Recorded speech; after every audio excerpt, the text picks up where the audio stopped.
اپنی اولاد کا، کیونکہ نام کا اثر بھی بچوں کے اوپر پڑتا ہے، آپ کو معلوم نہیں ہے، نام کا اثر بھی پڑتا ہے بچوں کے اوپر۔ اچھا، تو ایک عورت ہے، سنیے، وہ پریگننٹ ہے، گربھوتی ہے، یعنی وہ پیٹ سے ہے، کچھ دنوں کے بعد بچہ پیدا ہونے والا ہے، تو اس کی ایک سہیلی کیا کرتی ہے، سامنے میں بالی رکھ دیتی ہے، ریت بالی سمجھتے ہیں نا، تو وہ گھر بناتے ہیں، بالی چنائی کرنے کا جو کام آتا ہے، تو وہ سامنے میں بالی رکھ دیتی ہے، اور بالی رکھنے کے بعد سر سے ایک جوئی نکالتی ہے، جوئی جس کو بنگلہ میں اکو یا ڈھالا بولتے ہیں، وہ جوئی اکون وہ نکالتی ہے، اور نکالنے کے بعد اس بالی کے اندر چھوڑ دیتی ہے، اندر کر دیتی ہے، اور کرنے کے بعد کہتی ہے کہ پنکی دیکھ، اگر یہ جوئی بالی کے اوپری حصہ سے نکلے تو تیرا لڑکا پیدا ہوگا، اگر یہ جوئی بالی کے نیچے کے حصہ سے اگر نکلے تو تیری لڑکی پیدا ہوگی۔ اس طریقے سے بدشگونی پھال نکالا جاتا ہے، اوپر سے نکلے تو کیا پیدا ہوگا، لڑکا، نیچے سے نکلے تو کیا پیدا ہوگی، لڑکی۔ لیکن جب میں یہ دیکھتا ہوں نا تو میں سوچ میں پڑ جاتا ہوں کہ ہائے اللہ، اگر یہی جوئی اوپر سے نہ نکلے، نیچے سے نہ نکلے، اور بیچ سے نکل جائے تو کیا ہجڑا پیدا ہوگا، تب کیا پیدا ہوگا؟ تو یہ جہالت ہے میرے بھائیوں،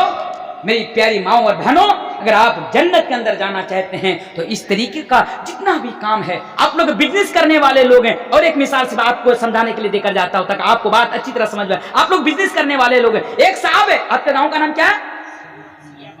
اچھا، میاں پاڑا، سلیم پور میاں پاڑا کا ایک دکاندار ہے، ایک آدمی آیا، کہا بھائی آج تو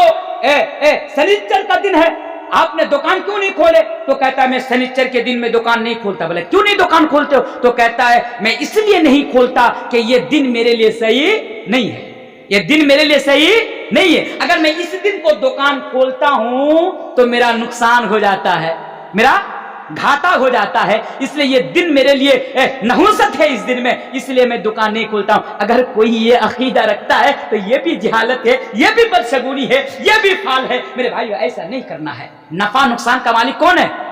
نفع نقصان کا مالک اللہ تبارک و تعالی۔ تو آئیے حدیث سنتے جائیے، اللہ کے پیارے نبی جناب محمد رسول اللہ صلی اللہ علیہ وسلم بیان فرماتے ہیں، ہم الذین لا یرقون ولا یسترقون ولا یتطیرون وعلی ربہم یتوکلون۔ اور لوگوں، اگر تم سرگ کے اندر جانا چاہے تو بغیر حساب و کتاب کے تو تم کو اللہ پر توکل کرنا ہوگا، اللہ پر بھروسہ کرنا ہوگا، اللہ پر توکل کرنا ہوگا۔ کیسا توکل، کیسا بھروسہ ہونا چاہیے اپنے رب پر، کیسا بھروسہ ہونا چاہیے میرے بھائیو؟ آئیے میں آپ کو سمجھاتا ہوں۔ آپ کو معلوم ہے کہ مکہ کے اندر ایک مرتبہ اعلان کر دیا گیا، علماء بیٹھے ہیں جانتے ہیں، مکہ کے اندر نبی کے دشمنوں نے، مسلمانوں کے دشمنوں نے